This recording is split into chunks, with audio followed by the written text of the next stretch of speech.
تكلم الشرعي وقال ما قال، وللأسف تكلم في نقاط مرة. لو سمحت حط ميوت يا لكن ما قادر. حط ميوت. مرة بلونه بيكتم. أنا والله سمعت يعني المداخلة أو التعقيب كان أخونا الشرعي مرة وكأنه إخواني، وأخرى كأنه انتقالي، ومرة كأنه حوثي، ومرة إماراتي. أخذ كل الأشكال وكل النقاط السابقة وقاعد يفندها من باب التنظير. ودائما عين الناقد بصيرة.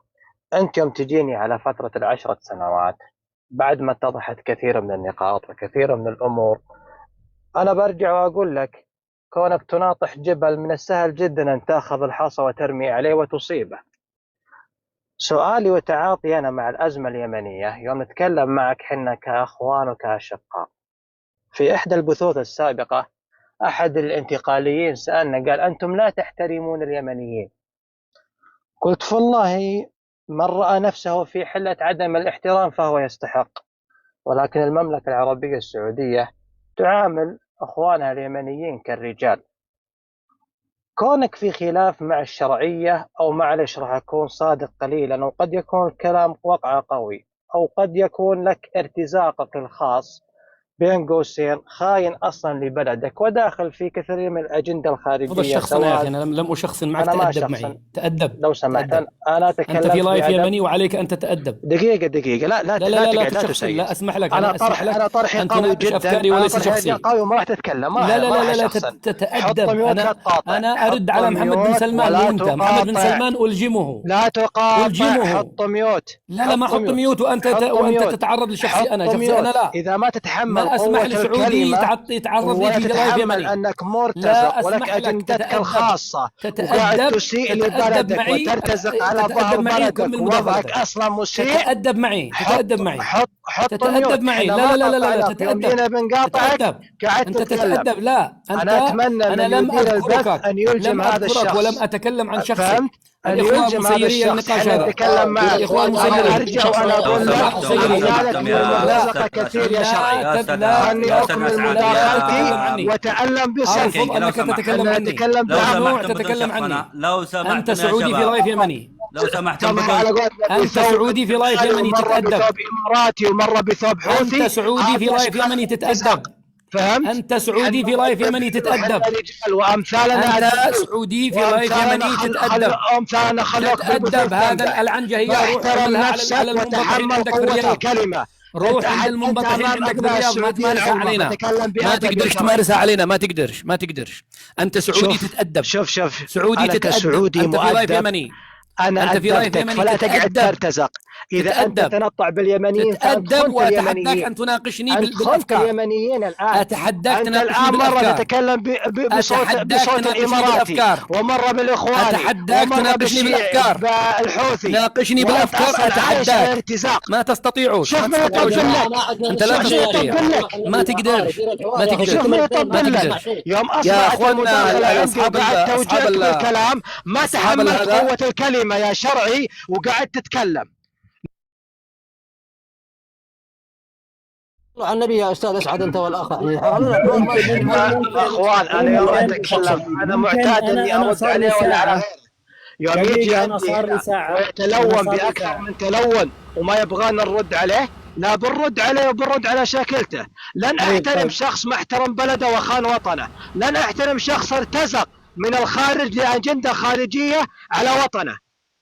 احنا يوم تكلمنا بادب، كنا احد ابناء السعوديه العظمى، ما جينا الا دعم للأخوة اليمنيين. عندما يطلع لي شخص في الأساس هو ما هو في بلده، متنطع في الخارج، عايش على الارتزاق اللي زي كذا، مرة يتكلم لي. تأدب. أنت في لايف يمني. تأدبنا. تأدب وأنت في لايف يمني. تأدب أنت وتعلم بصمت. إذا ما عندك أنت سعودي في لايف يمني تتحمل قوة كلمتك تلزم حدك. والله ما يقدر حتى محمد بن سلمان. محمد بن سلمان حقك ما يقدر. محمد بن سلمان والله ما يقدر. الأمير محمد بن سلمان أذكى واحد فيكم بليد. ما التفت لك. ما تعرفوش تتكلموا انتوا اصلا. ما التفت لك. ما تعرفوش تتكلموا. ولأمثالك انتوا خوافين. إذا حشروا في انت شعب الزاوية مصادر الحرية. انت عقليتك معفنه مقفله، ما تقدرش اصلا، ما تقدرش انت، ما تقدرش تتكلم. اسمع الكلام اللي يجمع الشارب. اذا تريد حقك في الكلام اسمع اسمع اسمع اسمع اسمع اسمع اسمع اسمع اسمع اسمع يا سعودي يا سعودي يا سعودي يا سعودي يا سعودي يا سعودي اسمع يا سعودي اسمع يا سعودي يا سعودي يا سعودي انت مجرد سعودي. شوف يا سعودي يا سعودي ايها السعودي يا سعودي يا سعودي يا اخواننا، هذا ما له هذا يا اخواننا اصحاب الله، ما هو هذا وفي الاخير ما هو هذا يا اخواننا اصحاب الله. ايش هذا يا اصحاب الله؟ بكل تنطع يا اصحاب الله ما هذا ما هذا. انت سعودي، انت سعودي ما تستطيع تتكلم، ما تقدر. دقيقة كتم يديب عندك المايك يديب. لحظة، ايش هذا الكلام؟ ايش هذا الكلام؟ انت سعودي ما تعرف، انت سعودي، انت سعودي مجرد سعودي يا حبيبي، انت مجرد سعودي. قر شوية، قر شوية صوت قر. انت سعودي، انت انا شخصك، ولكن انت عليك ان تحترم انك في لايف يمني، وانت تعرف في لايف يمني، انك مسيء، تحترم نفسك، تحترم نفسك، تحترم نفسك. انت غير محترم، انت مجرد سعودي، انت مجرد سعودي، مجرد سعودي انت. بالحوثي وين رجولتك؟ الى متى؟ اذا لم تتحمل. ايش هذا يا جماعة؟ معليش يا شباب، ابغى اتكلم بس كلمه اذا تسمع لي يا عرب. اول حاجه يا سعودي لو سمحت، والله يرحم والديك ما نزل استاذ اسعد. طيب استاذ اسعد يا شباب يا الديب عيب عليك. لحظه بس ابغى اتكلم. كيف تحط الكينج يتكلم على اسعد الاعلامي الكبير؟ وين اسعد الشرعي يقاطع زي هذا الهبل يا اخي من المعيب. طلع يا اسعد، طلع يا اسامه، نستفيد منه. يا اسامه لو سمحت. في واحد يا اخي من برا يتكلم علينا بهذا التكلم. يا اسامه لو سمحت بس كلمه بس يا اخي. لا من هو صاحب اللايف هذا؟ من صاحب اللايف؟ انا صاحب اللايف يا استاذ سعد، لكن ما عاد سيطرت كل. لا شوف دقيقه خليني اقول لك حاجه دقيقه بالله بس اوضح لك فكره. كل واحد فتح المايك وشغال. طبعا انت قلت كلام ومن حقه يعقب، بس باحترام. كلكم الاراء محترمه. شوف اسمعني لا تطلع احد. خليني اقول لك. شوف، اولا الوصايه هم متعودين على الوصايه. غلق الميكروفون. كتم يا سلمان شوي. وانت كتم وانا اتحدث لانه بيرجع لي كشكشه وصداع. يا اخوان الكرام في اللايفات لا تقبلوا الوصايه السعوديه، يكفوا هؤلاء المنبطحين داخل الرياض. الان السعودي عندما ياتي ويتعامل مع يمنيين هو يتعامل بنظره فوقيه، يتعامل على ان له الوصايه، هم هكذا مولودين هكذا ومبرمجين هكذا، انه انا سعودي وهو يمني اذا انا افرض وصايتي عليه. ما تقبلوش الوصايات السعوديه يا اخي، على الاقل نتحرر في لايفاتنا. سعودي يتادب، هذا لايف يمني ونحن نناقش شؤوننا، ونحن شعب مجروح، شعب مطحون، شعب طحن به 10 سنين ونحن ذهبنا إلى المجهول. يجي يتأدب، يحترم جراحنا، يحترم قضيتنا، يحترم مظلوميتنا، يحترم كل شيء. يجي أنا أناقشه وأناقش 10 من أمثاله. أنا إنسان في النقاشات منذ عرفت نفسي، لا أخاف من النقاشات ولا أخاف من الصراع الفكري أبدا. أنا لم أتكلم عنه بكلمة ولم أصفه بوصف، بل وصفته بالأخ المحترم، وهو على طول المرتزق، وهذا مرتزق، وهذا كذاب، وهذا يعمل. خلاص دخل يسبني يا صاحبي، هذا مش مداخلة. وعندما قلت له تأدب، عليه كان أن يتأدب ويسحب الكلام ثم يواصل مداخلته.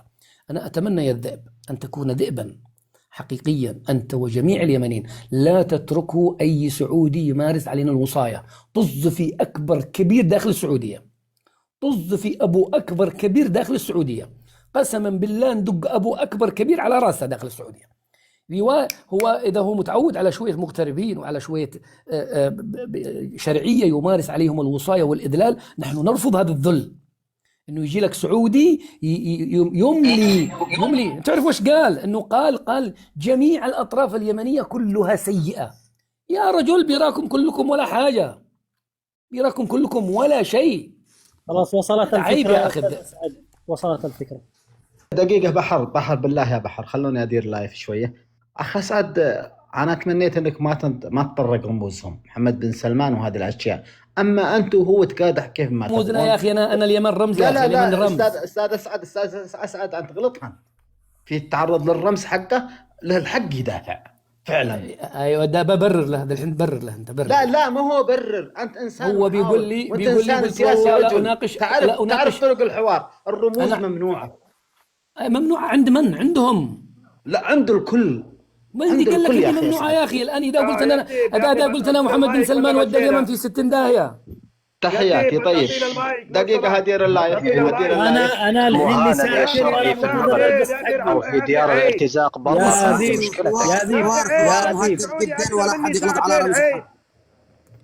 يا ذيب أنا لساعتين أنا أنتظر. إذا أنت ترى نفسك مهان، احنا نتخاطب مع الرجال وعندما نتكلم مع الرجال بأدب يردون علينا، ولكن أنت ترى نفسه في موضع المهانة فأنت مهان. يا ذيب عيب، هذا سعودي، مجرد سعودي قلنا لكم عيب. سعودي تاج راسك سعودي، هذا سعودي يا أخي، الله في يمني. خلك محترم. هذا يمني، الله يفهمني.